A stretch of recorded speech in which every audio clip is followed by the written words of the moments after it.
Hey everybody, and welcome back to the Road to Avengers Doomsday, and today we're looking at, oh god, I wish we were talking about the TV show, Daredevil.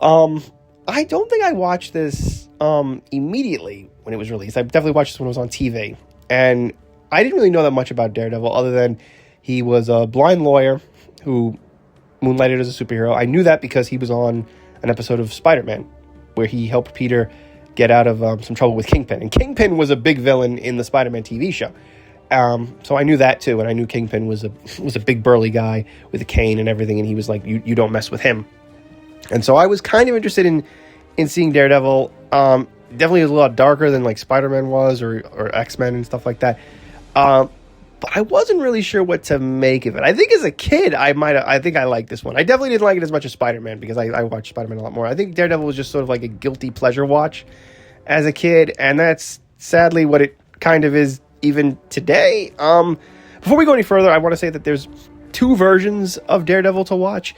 There's the original version, and then there's the extended cut. And from what I've heard, the extended cut is loads better and adds a bunch of stuff and fixes a bunch of problems that are in the theatrical cut. But I made a rule when I started this whole series in my head that we're only going to be looking at the original theatrical releases. The way, I don't want to say God intended you to watch these movies, but the way I saw them the first time, and not as a backup kind of a thing. Although I will say right now that if you haven't seen it, you probably should look at the extended edition, because from what I've heard and what I've seen very few clips of, it's pretty good. It does fix a lot of the problems that I'm about to delve into, because, oh boy, this is our first really muddled up movie, because it just, oh my god. If you remember in the last review with Spider-Man, I said it was a very clean movie, very, very easily explained. You know, there's an origin story, there's a villain setup, and it's a cause and effect domino thing that just, everything just fits perfectly. Daredevil is the opposite of that, where it has an interesting idea at the beginning, and it kind of tries to copy Spider-Man with the origin story bit at the beginning, but it wants to kind of pull all these cards at once, and it feels like it's got its hands in like a million different things, but it doesn't want to commit to anything fully. So here you go. So we start off in media res, because of course all the best movies start off in media res, where Daredevil's being hunted by the police for some reason. We see clips of the previous battle that's been happening in very cut up pieces to illustrate what's happening. Also, fun fact, I don't know if this was just a glitch, but I was watching this on Disney Plus, and when the movie started, it made me want to skip the intro, which was really just the credit names, and then the logo. Never seen that on a movie. Never seen skip intro on a movie. I mean, I've seen skip intro on TV shows, and the Daredevil, maybe they thought it was, maybe they think it's like Daredevil the TV show, and they think that this is the intro, and it doesn't know, like maybe they did like an AI thing, and it just attaches, because I've never seen that on a movie. So like we started, like I said, in media res, and we see him like being attacked, and then we cut to him falling in the church, and then he basically flashes back to his whole life. And why we just couldn't start at the beginning is beyond me. It's like there's no reason to start this with him half dead or whatever the hell, or it's not like he's even heavily wounded. He's just like kind of just beat up. We can't even see like him bleeding or anything. He's just sort of laying there. And also, we'll get this out of the way right now. Yes, they gave Ben Affleck the glossy, milky eyes, which I'm sorry, after seeing Charlie Cox's version of Daredevil, which I'm not going to make a million comparisons to that, because obviously that was years later. But just having him, have his eyes, is fine. I get that he had chemicals spilled in them, and maybe that's why he's got it, but the scars around his eyes are fine. I'm okay with that, but the glossy stuff is just, I don't know, because it just looks like Ben Affleck has contacts on, and like he's staring off into the space, versus where Charlie Cox could at least focus on something and have it still look meaningful in a way, versus this where it's just, nope, I got nothing.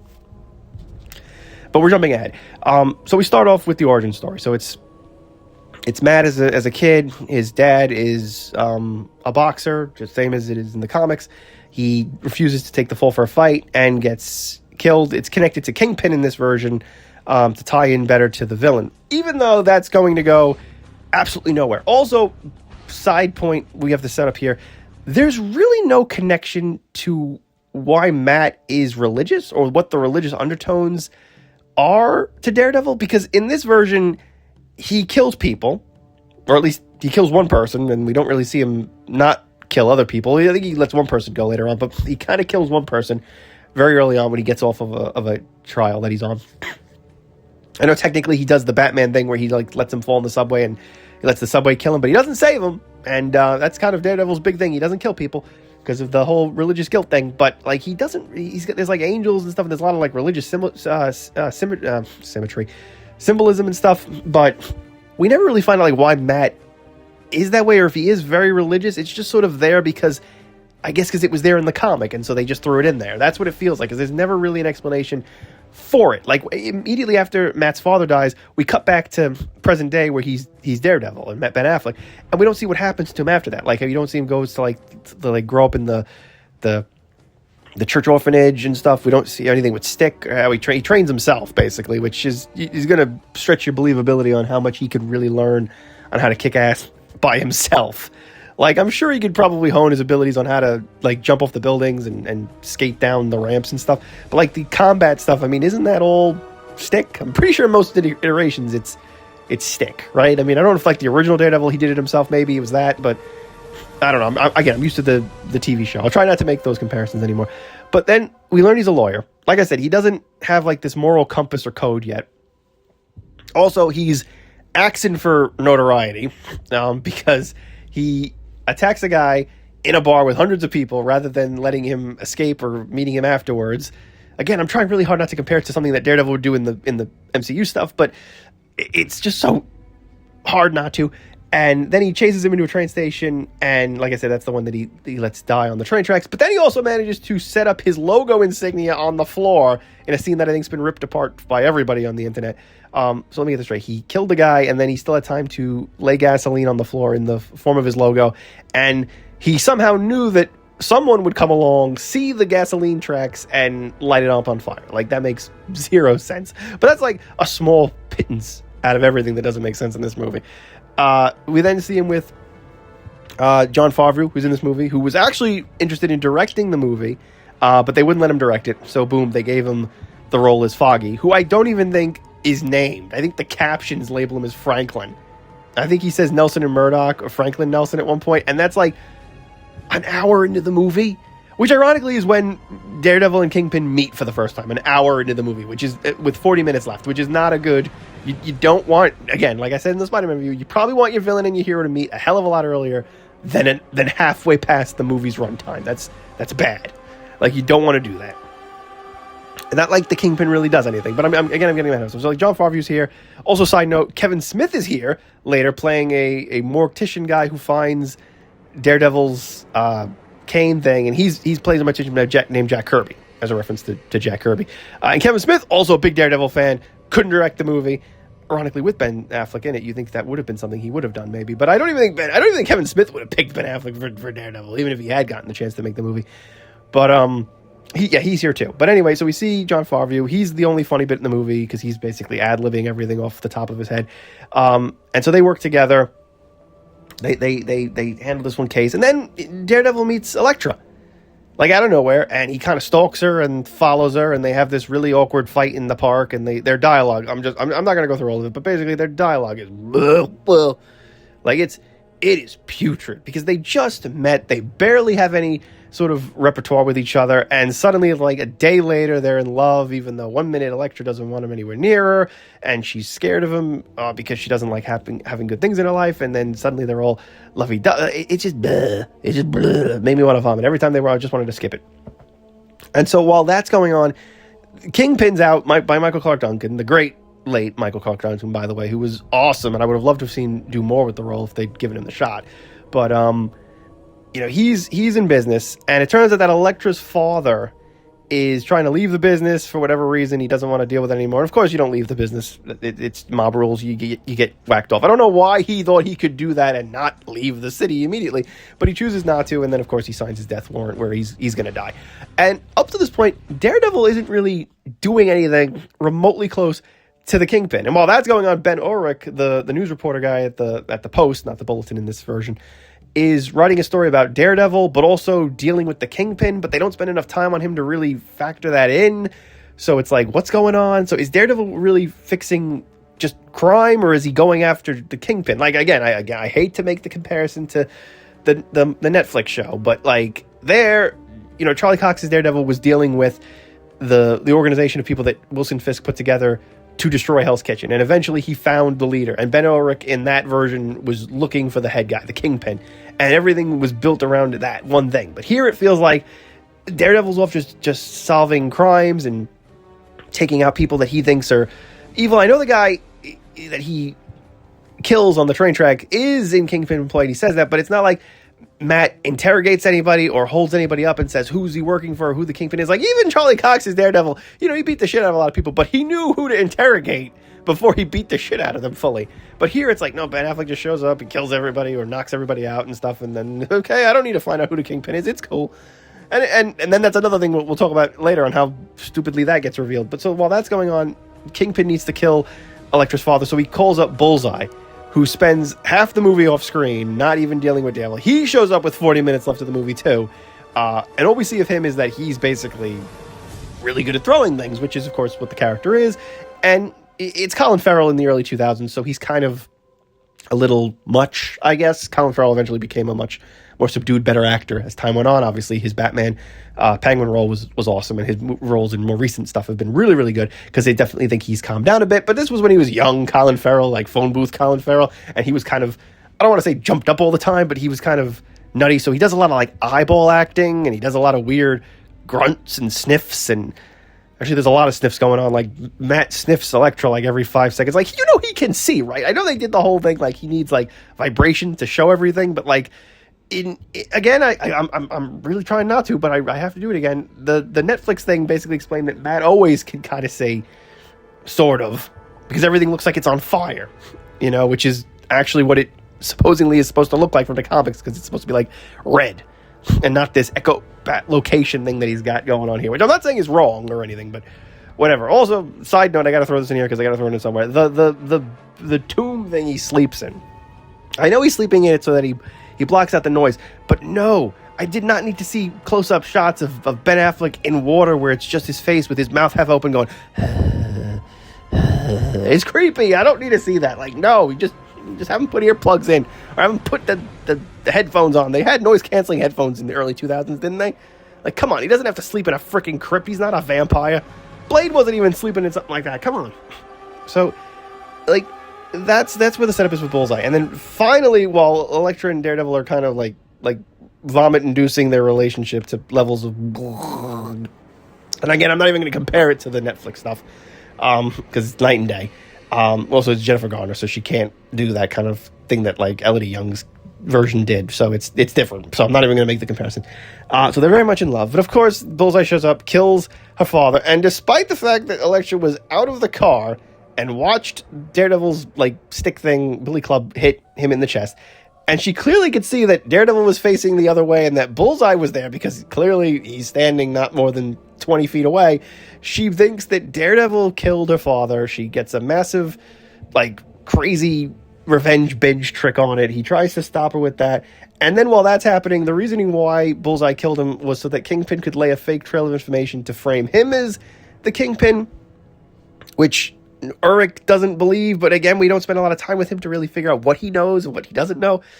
And so then we get we get punk emo band music for the next two shots, and then the Evanescence song. Oh, the Evanescence song! I can't listen to that Evanescence song without thinking of Daredevil. I just can't, because all I think of is Jennifer Garner killing sandbags in a ballroom. And it's like, I get that she's like a trained assassin and stuff. She says that she had like a sensei and stuff, but they don't commit to the other stuff, and we'll get to that when we look at Elektra, obviously. But like, they explain all this stuff, but nope, she sets up a couple of sandbags in her ballroom, slices them up. 20 minutes later, she's ready to go. They stick her in a black unitard outfit with her boob showing, and that's basically it. And she's ready to go kill Daredevil, and she does a pretty good job of almost killing him. Basically, she stabs him, but then she tries to fight Bullseye, and that goes about as well as you'd think. And also, considering he's a guy who throws things for a living, you'd think you maybe wouldn't throw your sai at him, but she does, and then she gets it in her hand, which is a pretty cool effect. I gotta admit, that was pretty cool, but gross, but also very stupid, because why would you do that? And then that's basically it. It's Bullseye shows up, Jennifer Garner shows up to try to kill Matt. Matt still isn't really dealing with the Kingpin. Urich learns that Matt is Daredevil because he found the cane from the Moore guy, played by Kevin Smith. But like, was that a problem too, that he was going to out him as that? Also, he shows up before that happens. He shows up at the ball. Why he's there, I guess he's reporting on the ball or whatever, the black tie event thing. Although how he got invited, I'm not entirely sure. And he sees Matt and he drops his cane so that he can. Obviously, it's done so that he sees it later at the morgue. He'll know that it's Matt's, but he has no reason to be there. Like, what does he have to talk to Matt and Foggy for? Like, what is he there for? They've never met. They've never had like, have they had a history? Like, there's definitely scenes missing here from that. Like, I wouldn't be surprised if that was in the extended edition. So, there's definitely bits of that missing. And then so they meet the Kingpin with like 40 minutes left, and it's like that should have been 30 minutes ago at the beginning. Like we should have seen Kingpin at the courthouse with the client guy from the train. Like, you need to set up this rivalry a little bit better. Like, yeah, we know that the Kingpin killed his father because the Rose stuff, and that's all we keep seeing, and so we know that, but like Matt doesn't know that, and shouldn't there be like more of a focus on that? And then so he goes to fight Bullseye at the end, and it's just one giant fight of him throwing things, and that's where we cut back to the beginning where he was back at the church. And then this was just, there's two shots here that made me laugh. There's one shot where Jennifer Garner is, when she's training in the house, I should have mentioned that before we got this. She was training in the house with the sandbags, and there's a shot where we see her look to the camera while she cuts one of the sandbags off, and she looks like she's all disheveled and her hair's a mess. But then the reverse shot that we get in the very next shot is her all dolled up looking pretty. And it's the same shot, just from a different angle. And it's like, nope, it's a different, they did her makeup again, or this was at the beginning when they started. They edited in differently to get the other shot outside of her. Why? Just cut away then. It's so obvious. And then there's a shot in the church where like Bullseye climbs up the organ, and what looks like only a 2-level organ suddenly becomes the church with the cathedral that's like 80 miles up in the air. And like, it made no sense. Especially when you consider there was a scene in the Netflix show where Daredevil fought Bullseye in a church like this, and it was a lot better done without the CGI. And there's a ton of it here because like they're jumping on the organ pipes, and yeah, it's all very cartoony and cinematic-y and comic booky and stuff, but it's just too fake. When they do the real stuff, it's great. Like when it's physical stuff, like when they're beating each other up, that's okay. But when they do like the flips and some of the, you can tell it's CGI. It just doesn't look right, and it's really weird. Also, I got another problem.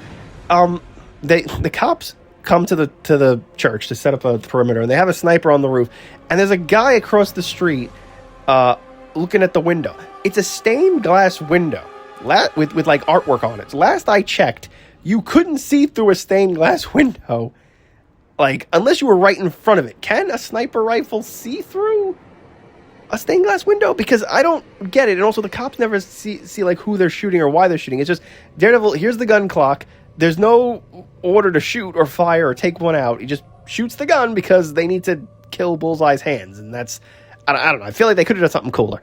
And then he throws him out of the window and throws him in the car. And I mean, I get that he didn't die, but at the same time, he thought he probably died. So again, he almost killed Bullseye again. So does Matt have the code not to kill again? The religious overtones here are here, but it feels like they threw it in here just because, well, you know, Matt's religious in the comics, so we'll just throw that in there. But we don't want to go too heavy with the religious stuff because maybe the audience won't buy that. I don't know. Maybe that's what they're dealing with. And then because Bullseye is an idiot, he starts monologuing at the end, right before he kills Bullseye, or he's about to kill him or whatever, even though he's just laying on the floor. And he tells him that Fisk is the Kingpin. And then when Daredevil's like, wait, Fisk is the Kingpin? Not because he wasn't investigating or anything. And then Bullseye's like, yeah, he's in for all that stuff. Like, no, you can't just remember how, again, I can't believe I have to do it again. I'm doing it again. Comparing it to the Netflix show. Remember how no one said his name? Like, there was a big hush-hush. He couldn't say his name. It had to be a secret. No one would give him up, even when they gave him up. There was one guy in the early first season of Daredevil that impaled his head on a spike through his eyeball because he gave up Fisk's name. And yet, Bullseye here just throws it out like, yeah, Fisk is the Kingpin. You didn't know? Like, duh. You kidding me? Like, that's his name. Wilson Kingpin Fisk. Like, it's his legal middle name. I was like, okay. And then he goes to fight Kingpin because it's like the movie forgot, like, oh yeah, Kingpin was supposed to be the main big bad guy that we should have been fighting the whole time, and yet it's a small fight. Obviously, Daredevil's weakened, so he can't do too much. It's a pretty cool fight, and you know, Michael Clark Duncan does, you know, his badass stuff, making it look like it's like Daredevil's a ragdoll and stuff, but it ends so quickly, and then it teases you as if there was going to be more later on in like a sequel, that he was going to probably, now that he knew who he was and he knew his identity, and he probably wasn't going to reveal it to anybody because who would believe him, but like at the same time, he knew who he was, so he could ruin his life if he got out of prison. But like they never followed up on any of it, obviously, because they never did a sequel, because this movie was just, if it wasn't apparent by what I just went through, yeah, it's a mess. Like, it is so hollow. It's the best way I can describe it, where it's like there's good ideas here, but there's no connectivity. Like, everything just feels like it does. It's not the way Spider-Man was. Like, Spider-Man made sense. Like, we see the hero, we see the villain. Yes, obviously Kingpin's not a villain who becomes a villain, but there needs to be something at the beginning. Like I said, Kingpin should have showed up in the courtroom early on. You know, then Daredevil should have been like trying to investigate. Like, that's what Daredevil does, isn't it? Like, he goes out criminals, he tries to find out who they're working for, he stops crime organizations and stuff like that. But Ben Affleck's Daredevil is more like, nope, he just finds a guy, beats the crap out of him, and that's the end of it. Like, that's it. Like, that's all he needs to do. He doesn't need to ask questions. He doesn't like he hears all these people talking about Kingpin, but he finds these guys, beats them up, but doesn't ask them questions. Like, doesn't do any of that. Like, doesn't say who's the Kingpin. Tell me who he is. Tell me who works for him. Tell me who knows about him. Like, there's no interrogations. There's no nothing. No, he just beats people up. That's the end of it. The Ben Urich stuff, I feel like that's from the extended cut. Like, maybe there's more to him in the extended version, like where he talks more about knowing about Matt's identity or wanting to know Matt's identity and going public with it. Like, there's a whole thing at the end, like, where he writes the whole article about to reveal that Matt is Daredevil, but it's like, was that the focus? I thought he was trying to out the Kingpin. Like, why is he suddenly now making an article about who Daredevil is? But also, that was a twist too, because at one minute it looks like he's looking for a story about Daredevil and that Daredevil really exists, and then it becomes about this Kingpin stuff, and then it goes back to Daredevil again. And it's like, the film couldn't keep it straight. And again, I can't tell if maybe that's from I feel like it's from the extended cut. Like, maybe there's scenes there that explain more with him. I would not be surprised if that's what it came from. And then there's the love stuff between Jennifer Garner and Ben Affleck. And I know that Jennifer Garner and Ben Affleck got hitched after this, and that marriage lasted a pretty long time before they got divorced and whatnot. But, you know, you can tell, like, they obviously lovey-dovey with each other. But at the same time, it's just horrible writing and stuff. It's not fun. It's not like even looking at like it makes the Spider-Man dialogue between Peter and MJ seem like Shakespeare compared to what they're saying here. Like, it doesn't, like, none of it works. It comes off as cheesy. He follows her, she stalks him, he's sniffing her, then it's like, he's like, you're so beautiful, and she's like, I wish you could see how beautiful I am. And I was like, oh god, could we just shut up? Like, it's just so bad. Like, I don't believe that you guys are in love with each other. It and the other thing that makes no sense is, like, they make it clear that, like, Matt's got, like, no luck in relationships because he's dating Heather.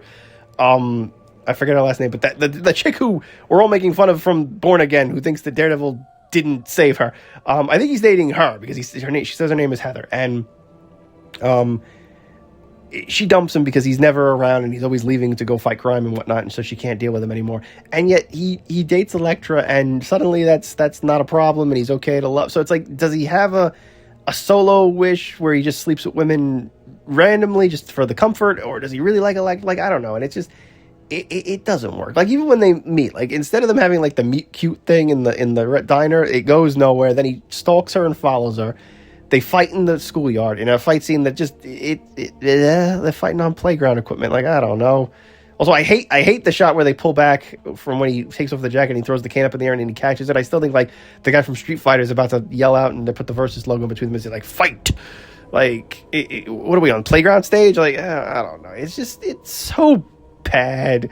Like, it was done horribly. I like I said, I liked it as a kid. It was like a guilty pleasure. I thought it was fine, but, like, rewatching it even now, it's just like not there. Like, it's not there at all. And especially when we compare it to, again, I've tried really hard not to keep comparing it to the Netflix stuff, but it was just like, it's night and day. Like, it is night and day. Like, completely. I give him props for putting him in the suit, even though I'm not a big fan of it. I don't like the hat. I don't like the horns and stuff because it feels like it's made of rubber. Like, it looks like it's made of nothing. It's not like an armor plate thing that should be keeping him safe. And then the jacket, it looks like a leather jacket. Like, that they just put the Daredevil logo on. I don't think that's cool either. I'm more partial to the body armor suit that obviously that we're seeing nowadays, but I also just think that there's been better versions of it in the comics where it doesn't look like he's wearing, you know, a leather getup or whatever it is. And then, of course, Elektra doesn't wear her outfit. She kind of wears red in one scene, I guess, as a reference to the costume. But that's it. And then her real costume, when she finally becomes Elektra is like I said, the black unitard thing. And the Bullseye thing is even stupider. Obviously, they weren't going to give Bullseye the comic book costume because even the MCU is kind of having issues with adapting that costume because it's kind of cheesy. You know, it's him wearing a weird ass onesie with the Bullseye logo on the head. So it's like, it's weird. So the idea of giving him the tattoo on the forehead isn't a bad idea because that kind of makes it a little bit more, I guess, normalized in a way. And the trench coat thing is okay, and I like the belt with the hook, with the Sarukan things. That's kind of cool. And so he does all this stuff, but when he goes to fight Daredevil and Elektra and everybody, he tells Kingpin he wants a costume. Dude, weren't you wearing a costume already? You got a giant like trench coat thing. You got a like the belt and stuff, and your hat with the tattoo. Like come on, do you really need what was added to the costume? I don't think anything was added. And you can tell that they had plans like to make a sequel. Like they left Bullseye alive. Kingpin was left alive and arrested. You know, there was obviously hope that they were going to come back. And then there was the Elektra spinoff, which I've never seen, which I'm going to see for the first time during this stuff. But I don't even know. Like the movie kind of hinted that she was alive because the Braille thing was there. Also explain that one to me. Apparently Matt leaves the restaurant and he hears the tinkling of the chain. How? From how many blocks away? I know he's got like super hearing and he can hear things from like miles and miles away, but like, come on, even that's kind of bull crap. He'd have to be on the roof to hear it. Wouldn't it make more sense if he just went to the roof to like look at the like the last place he was with Elektra and then he heard the tinkling of the chain and then realized that she might be alive or something? Like, I don't know, but like we'll deal with that when we get there. But overall, just should you watch Daredevil?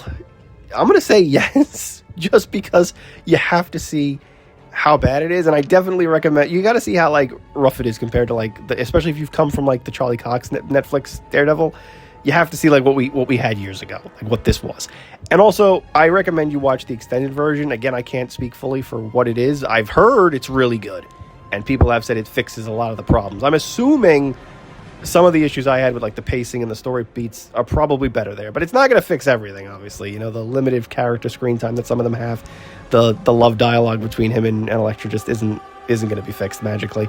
But I assume that there's added scenes that give more weight to maybe Matt as the lawyer, and I would hope stuff with Ben Urich is maybe in there. I don't know the full list of added scenes, but hopefully that. So I recommend if you do like it, or if you watch it and you feel like it's mistaken, I recommend you just watch the extended version and you'll get a better version, better idea of it.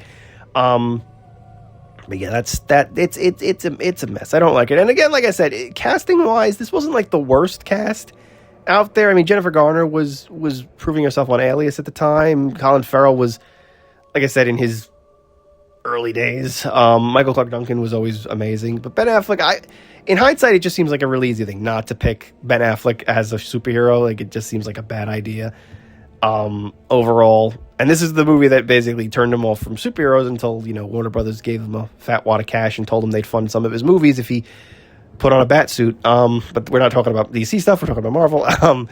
But Ben Affleck at this point, it didn't. I don't know. He doesn't have it. I don't know who would have been. Honestly, this would have been an unknown. This is the Superman issue that Richard Donner mentioned years ago when he was casting for Superman, which was that you can't put a big name in these roles sometimes. Even something like Daredevil, which might not have the big clout of something like, say, Spider-Man, but you can't do it, because if you put like a big name in that role, it detracts. And so like Ben Affleck, yeah, he's not the best actor in the universe at this time. He's young. He's only done a couple of movies. He was like a teen heartthrob, so they figured, okay, you put him, he's a young, buff-looking guy. You know, the females will like it. The guys will like it probably. They think he's cool. You know, he was in Pearl Harbor and whatnot, I think. And I don't know if that was before this or after that, but, you know, Armageddon, I think, was before that. You know, so obviously Ben Affleck had been in stuff. I think Dogma might have been before this. You know, so he had his skills and his talents, but I don't think this was a good idea. This was something that should have been an unknown. Like, it really should have been an unknown. This was like a Hugh Jackman situation where, like, you should have picked someone who could bring it from an unknown role. That's why when years later we see Charlie Cox do it, it's great, because he's unknown, because he hadn't been really in anything. He's new. There's nothing to grade against him. You put a big name in a suit and it becomes, well, I have to look at his previous performances. I have to look at this. I have to look at that. There's a reason why Marvel tends to mostly pick unknowns, you know, or people that haven't really done a whole lot in the industry. Maybe they've done a lot of TV. Maybe they've done a couple of films here and there. Maybe they've done independent stuff. They don't like to throw big names unless it's like we need to get a butt in the seat, so we'll put someone big, or we need a big performance, so we'll put someone cool in that kind of a role. They rarely do it. Like occasionally, like Mark Ruffalo as the Hulk kind of a thing was like a pull out of like left field that didn't make any sense. Chris Pratt is Star-Lord, Paul Rudd is Ant-Man, Karen Gillan is Nebula, Chris Hemsworth is Thor, Tom Holland is Spider-Man. These were not necessarily people who'd been in billions of things. But they'd proven themselves in some track records. And I feel like with Ben Affleck, you should have realized that wasn't going to work. Like, it just wasn't going to happen at all. I mean, good news, he got married to Jennifer Garner. They had a long standing marriage for a couple of decades there, I think. But, no, it didn't work. And I would have liked to have seen a sequel, if the same guy hadn't, maybe directed it and they got a different writer. But, I don't know. It didn't work. They needed something new. I just feel like it was... They took a bunch of comics and they saw all this stuff. They're like, oh, Bullseye, Kingpin, Elektra, religious symbolism, all this stuff. We'll throw it all in there and we'll just vaguely tie it all together. It's and coming off of Spider-Man and watching it, it's like night and day. It's like watching a movie where everything lines up perfectly and everything feels right and everything fits right, and then you watch Daredevil and suddenly it's like, yikes, where did it all go wrong? So I'd say watch it.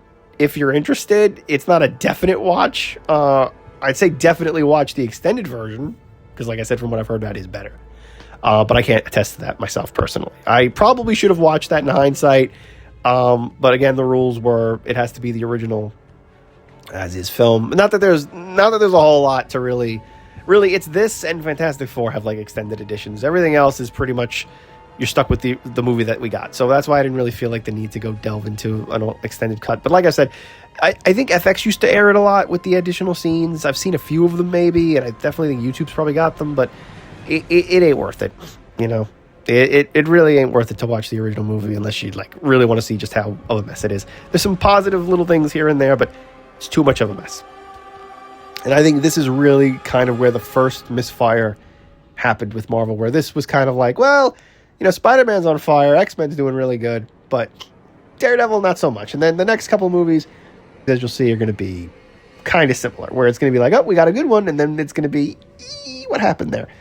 So that's basically it. I don't know much about the development. I didn't really want to look too much. I knew Jon Favreau wanted to direct. I would have loved for him to do it, because God knows what we would have gotten then. And even if Kevin Smith had done it, Kevin Smith's been dying to do a comic book movie for decades.